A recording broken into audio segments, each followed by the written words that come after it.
क़द जाअकुम मिनल्लाहि नूरुन व किताबुम मुबीन। बेशक अल्लाह की तरफ से आ गया तुम्हारे पास एक नूर और रोशन किताब। ये रबीउल अव्वल शरीफ का मुबारक और मुक़द्दस महीना चल रहा है। इस महीने में हमारे आका मुहम्मद रसूलुल्लाह सल्लल्लाहु तआला अलैहि वसल्लम की विलादत हुई। आप तशरीफ लाए। मैं तशरीफ आवरी की कुछ बातें आप तक पहुंचा रहा हूं। आका सल्लल्लाहु तआला अलैहि वसल्लम के तशरीफ लाने के पहले की मैं बात आपको बता रहा हूं कि जब आप तशरीफ लाने वाले थे, जब आप तशरीफ लाने वाले थे, उस वक्त आपके दादा हजरत अब्दुल मुत्तलिब रज़ियल्लाहु ताला अन्हु खाने काबा में तवाफ कर रहे थे। आप खाने काबा का तवाफ कर रहे हैं। जब सारा आलम चैन की नींद सो रहा, उस वक्त आपके दादा हजरत अब्दुल मुत्तलिब अल्लाह की इबादत कर रहे हैं, अल्लाह ताला की इबादत कर रहे हैं।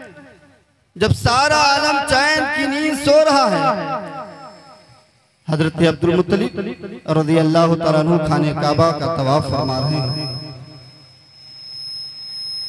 खाने काबा का तवाफ करते करते, अल्लाह की इबादत करते करते देखा कि अचानक खाने काबा एक जानिब झुक गया। उलमा किराम की तवज्जो चाहूंगा। खाने काबा अचानक एक जानिब झुक गया। हजरत अब्दुल मुत्तलिब रज़ियल्लाहु ताला अन्हु ने जब ये मंजर देखा तो जहन में किस्म किस्म के सवालात गर्दिश करने लगे कि आखिर जब कोई बिल्डिंग गिरती है, या तो वो ज़लज़ला का शिकार होती है या तूफान के जद में आकर गिरती है। यहाँ तो ना कोई तूफान आया, ना कोई ज़लज़ला आया। खाने काबा एक जानिब क्यों झुक गया? अगर खाने काबा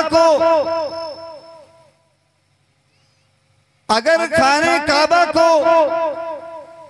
गिरना ही था तो किसी और जानिब क्यों ना गिरा?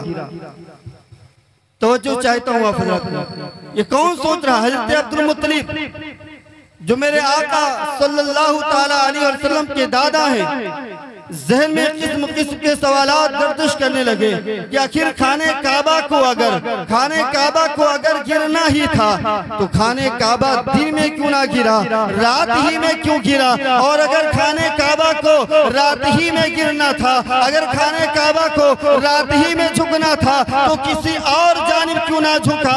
आखिर खाने काबा को झुकना ही था तो अव्वल रात में क्यों ना झुका, आखिर रात में क्यों झुका? अगर खाने काबा को झुकना ही था तो किसी और समत क्यों ना झुका? उसी समत क्यों झुका जिस समत हजरत आमिना का घर है। इस वाक़े पर जब आला हजरत की नजर पड़ती है, आला हजरत अज़ीमुल बरकत मुजद्दिद दीन व मिल्लत शाह इमाम मोहम्मद रज़ा खान फाजिल बरेलवी रज़ियल्लाहु ताला अन्हु पुकार उठते हैं, जिनके सजदे को महराबे काबा झुकी, जिनके सजदे को महराबे काबा झुकी, उस भावों की लताफत पे लाखों नारे तकबीर, नारे तकबीर, नारे रिसालत, जश्न ईद मिलादुन नबी।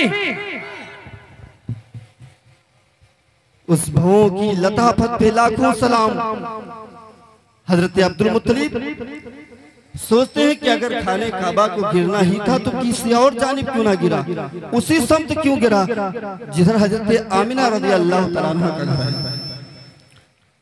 आप सोचने लगे चलो चल के देखते हैं माजरा क्या है, मामला क्या है, चलो चल के देखते हैं। जब आप गए हजरत आमिना रज़ियल्लाहु ताला अन्हा के घर पहुंचे तो क्या देखा कि घर का सारा नक्शा ही बदला हुआ है। घर का सारा नक्शा ही बदला हुआ है, रौनक ही बदली हुई है।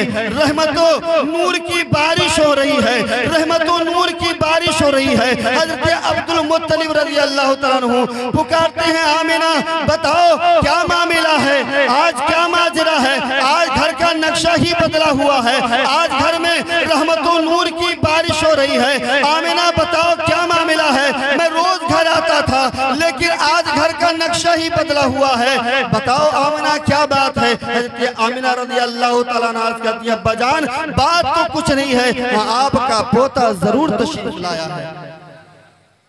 अब्बू जान आपका पोता जरूर तशरीफ लाया है।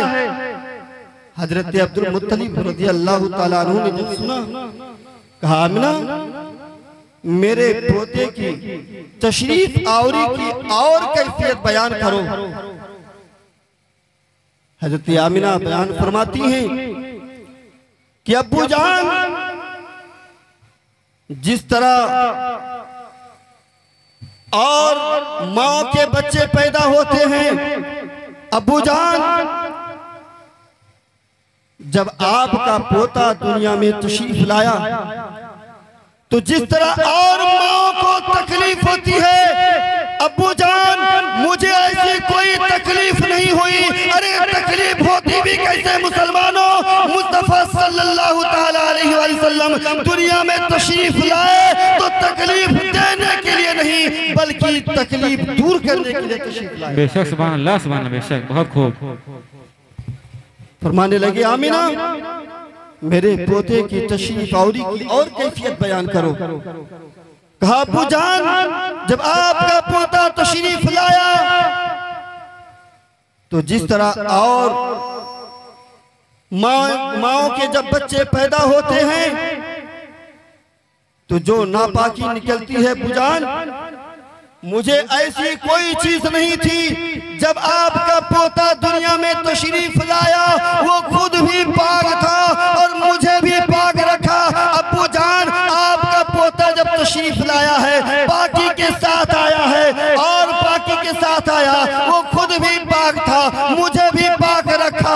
और मेरे मिल्लत के नौजवानों, हज़रत आमिना बयान फरमाती हैं, अब अब्बू जान जब आपका पोता तशरीफ लाया वो खुद भी पाक था, मुझे भी पाक रखा और बाकी के साथ आया। जब आपका पोता तशरीफ लाया तो उसके आंखों में सुरमा लगा हुआ था, उसके आंखों में सुरमा लगा हुआ था, जुल्फें संवरी हुई थी और पूरा बदन खुशबू से मुअत्तर था।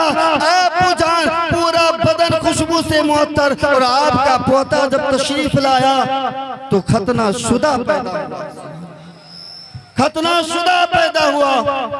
अब्बू जान जब आपका पोता तशरीफ लाया तो पैदा होते ही अब्बू जान उसने अपने सर को सजदे में रखा, पुश्त को ऊंचा किया, सर को यानी पेशानी को जो है जमीन पर रखा और पुश्त को ऊंचा किया। अब्बू जान वो सजदे में गया, मेरा नबी पैदा होते ही सजदे में गया और सजदे में मेरा नबी क्या कह रहा है, रब्बी हबली उम्मती, रब्बी हबली उम्मती, अल्लाह मेरी उम्मत को मेरे हवाले कर दे, अल्लाह मेरी उम्मत की बख्शिश फरमा दे, अल्लाह मेरे उम्मत के गुनाहों को माफ फरमा दे, अल्लाह मेरी उम्मत की बख्शिश फरमा दे, मेरी उम्मत को मेरे हवाले कर दे। ऐ मेरे कौम के नौजवानों जरा सोचो, जो नबी पैदा होते ही अपने उम्मत का ख्याल रखे, अपने उम्मत के गुनाहों की बख्शिश के लिए रब ताला की बारगाह में दुआएं करे, जरा सोचो नबी की मोहब्बत का क्या आलम। हमारा नबी किस कदर प्यार करता है अपने उम्मतियों से, कितना प्यार करता है मेरा नबी। हमको भी चाहिए कि हम भी अपने आका सल्लल्लाहु ताला अलैहि वसल्लम से अपनी जान से ज्यादा, अपने माल से ज्यादा, अपने औलाद से ज्यादा, अपने दोस्त अहबाब से ज्यादा, अपने अजीज व अकारिब से ज्यादा, यहाँ तक कि हम भी अपने जान से ज्यादा हुजूर से मोहब्बत करें। मेरे मिल्लत के नौजवानों, हुजूर तशरीफ लाए, सजदे में गए और सजदा करने के लिए 3 चीजों का पाक होना जरूरी होता है। उलमा किराम की तवज्जो चाहता हूं, बस 2 मिनट। तीन चीजों का पाक होना जरूरी होता है सजदा करने के लिए।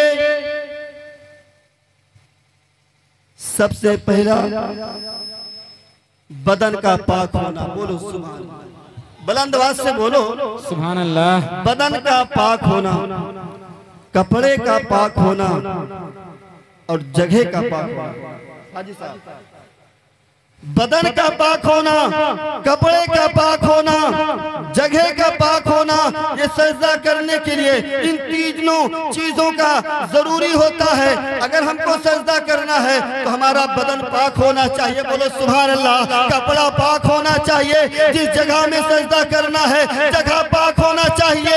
मेरा मुस्तफा जब पैदा हुआ सजदा करके दुनिया वालों को पैगाम दे रहा है, दुनिया वालों जब मैं पैदा हुआ हूँ मैं खुद पाकी के साथ पैदा हुआ हूँ, मेरा जिस्म भी पाक, मेरा कपड़ा भी पाक, जिस जगह मैं सजदा किया वो जगह भी पाक। और सिर्फ वो जगह ही पाक नहीं, सिर्फ बैते आमिना ही पाक नहीं, सिर्फ मक्का की बस्ती ही पाक नहीं, मेरे मुस्तफा का कदम जमीन पर पड़ गया, पूरी जमीन पाक हो गई। बेशक सुभान अल्लाह, बहुत खूब। अल्लाह तआला ने पूरी जमीन को मस्जिद बना दिया, मुस्तफा का कदम जमीन पर पड़ गया। अल्लाह ताला ने अपने महबूब के सदक़े में, अपने महबूब की आने की बरकत में, बरकत के सदक़े में अल्लाह ताला ने पूरी जमीन को मस्जिद बना दिया।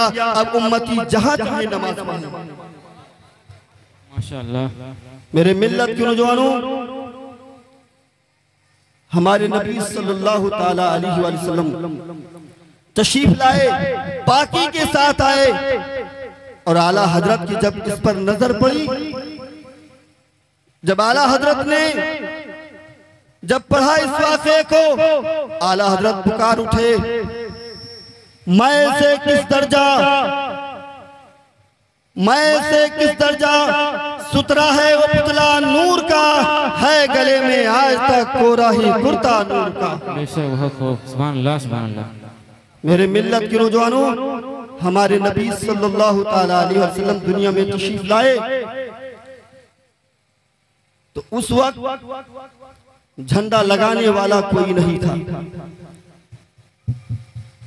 अल्लाह तबारक तआला ने जिब्रील अलैहिस्सलाम को हुक्म दिया, जिब्रील मेरे महबूब की आमद हुई है, जिब्रील झंडे लेकर के जाओ, एक झंडा मशरिक में, एक झंडा मगरिब में नस्ब कर दो, एक झंडा खाने काबा के छत पर लगा दो। हज़रत आमिना रज़ी अल्लाह तआला अन्हा खुद बयान फरमाती हैं, राइतु सलासता अलामिन मज़रूबातिन, अलामन बिल मशरिकी व अलामन बिल मगरिबी व अलामन अला ज़हरिल काबा। हज़रत आमिना बयान फरमाती हैं कि मैंने एक झंडा मशरिक के इंतहा में लगा हुआ देखा, एक झंडा मगरिब के इंतहा में लगा हुआ देखा और एक झंडा मैंने खुद खाने काबा की छत पर गड़ा हुआ देखा। बेशक बहुत खूब। सुभान अल्लाह, सुभान अल्लाह।